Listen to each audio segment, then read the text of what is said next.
हमारी मांगे पूरी करो, हमारी मांगे पूरी करो। पिछड़ा वर्ग अत्यंत पिछड़ा वर्ग के अभ्यर्थियों के साथ न्याय करो, पिछड़ा वर्ग अत्यंत पिछड़ा वर्ग के अभ्यर्थियों के साथ न्याय करो। नया एनसीएल को एक्सेप्ट करो या 2014 वाले की बेस पर इंतजाम करो, नया एनसीएल एक्सेप्ट करो, स्वीकार करो, स्वीकार करो। हाँ जनाब, आप जो है बहुत एजुकेशन पर बैठे हुए हैं, क्या समस्या है आपकी? हमारी समस्या यह है कि बिहार कर्मचारी चयन आयोग के हम लोग चयनित अभ्यर्थी हैं और चयनित अभ्यर्थी हैं किस चीज़ के? उर्दू ट्रांसलेटर के? हाँ, उर्दू ट्रांसलेटर के। अच्छा, सहायक उर्दू अनुवादक के जो है सफल अभ्यर्थी हैं जी। और हम लोग जब काउंसलिंग में गए तो हम लोगों को कहा गया कि आप क्रीमिलियर रहित प्रमाण पत्र यानी एनसीएल और जो आर्थिक रूप से जो कमजोर लोग हैं उनको कहा गया कि आप ईडब्ल्यूएस प्रमाण पत्र ये आप 2019 में बड़ी मेहनत से हम लोगों की मांग यह है कि नवंबर में हम लोग को फॉर्म फिलअप का वक्त दिया गया था और उसमें कहा गया था ईडब्ल्यूएस वाले की जो ईडब्ल्यूएस कोटे से जो लोग आते हैं उनके लिए विज्ञापन में किसी तरह का कोई कैद या शर्त लिखा हुआ नहीं है और जो पिछड़ा वर्ग अत्यंत पिछड़ा वर्ग के जो अभ्यर्थी हैं उसके लिए कहा गया था कि आपको काउंसिलिंग के वक्त में क्रीमिलियर रहित प्रमाण पत्र आपको देना होगा विज्ञापन प्रकाशन के 1 वर्ष के अंदर का। तो हम लोगों की मांग यह है कि 1 वर्ष के अंदर का जो मांगा गया उस वक्त और अभी जब हम काउंसलिंग में गए तो हमको कह रहा है कि आवेदन जब आप किए थे उससे पहले का चाहिए। धन्यवाद। नाम क्या हुआ आपका? आवेदन से पहले और विज्ञापन से पहले हमको कोई इल्हाम या कोई आसमानी खबर तो नहीं थी कि विज्ञापन बिहार सरकार निकालेगी और हमको एनसीएल बना करके रखना पड़ेगा। नहीं, एनसीएल के बारे में हम लोग को उतनी जानकारी है।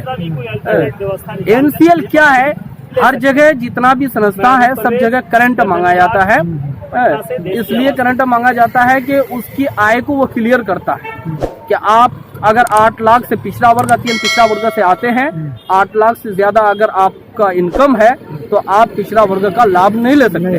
ठीक है, एनसीएल का मीनिंग यही होता है।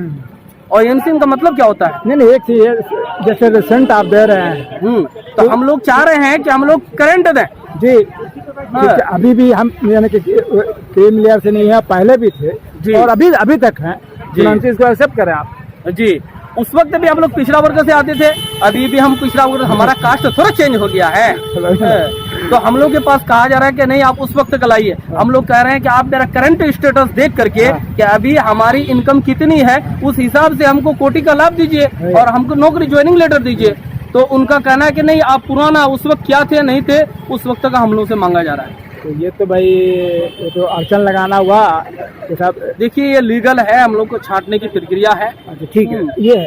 तो आप इसके आप तेजस्वी से मिलेंगे, चीफ मिनिस्टर हम से लोग मिलेंगे? तेजस्वी से, चीफ मिनिस्टर से समाधान यात्रा में और कई जगह कई मंत्रियों से बिहार सरकार में जितने कैबिनेट में मिनिस्टर हैं तकरीबन हम लोग लोगों से हम लोग मिल चुके हैं, मगर कोई हमारे समस्या को सुनने के लिए तैयार नहीं है और कोई हमारे समस्या पर सिर्फ आश्वासन और भरोसा मिलता है। अभी तक हमारे समस्या पर किसी तरह का कोई काम नहीं हुआ। तेजस्वी ने कोई जवाब दिया? उनके मकान पर गए? तेजस्वी जी से हम लोग मिले तो तेजस्वी जी कहे कि ठीक है हम लोग मामले को देखेंगे और मामले को हल करेंगे, आश्वासन दिया गया है, मगर अभी तक हम लोग का काम नहीं हुआ है। हम लोग 6 महीने से जो है लगातार पटना में बने हुए हैं, कभी गर्दनी बाग में, कभी कहीं, कभी पटना के गांधी मैदान। हम लोग जो है सरकार से लगातार प्रयास कर रहे हैं कि सरकार से हम लोग मिल करके अपनी बात रखें और बार बार मिले भी हैं और मिलने की कोशिश भी कर रहे हैं। हम लोग सरकार से ये चाह रहे हैं कि आप अल्पसंख्यक के हित में बात करते हैं। आप उर्दू का मामला है और ये मामला ऐसा है, जेन्युइन मामला है, कोई गलत मामला नहीं है, ये जेन्युइन मामला है कि इतने सारे अभ्यर्थी तकरीबन 556 अभ्यर्थी जो पास करने के बाद पीटी मेंस क्वालिफाई के बाद काउंसलिंग कराने के बाद उसके मुंह से लुकमा छीना जा रहा है, उनको नौकरी से बाहर किया जा रहा है। अब ये जेन्युइन मामला है क्योंकि ये मेरिट के बुनियाद पर आया है, ऐसे नहीं आया है, मेरिट के बुनियाद पर आया है। एक नया और पुराना क्रीमिलियर की बुनियाद पर आप उसको नौकरी से वंचित रख रहे हैं, तो ये सरासर नाइंसाफी है। इसलिए आपसे हम निवेदन करते हैं माननीय मुख्यमंत्री नीतीश कुमार जी से कि आप उर्दू के लिए बिहार में बहुत सारे काम किए हैं, कोई छुपी हुई बात नहीं है।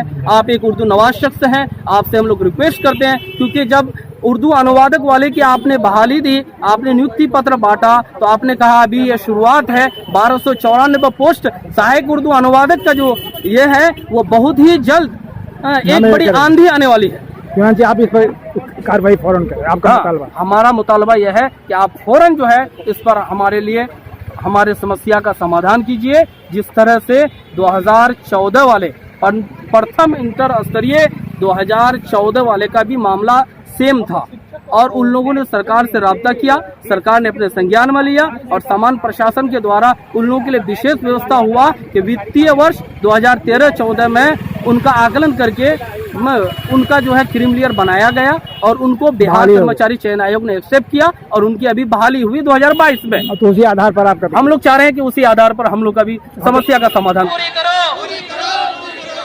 सहायक उर्दू अनुवादक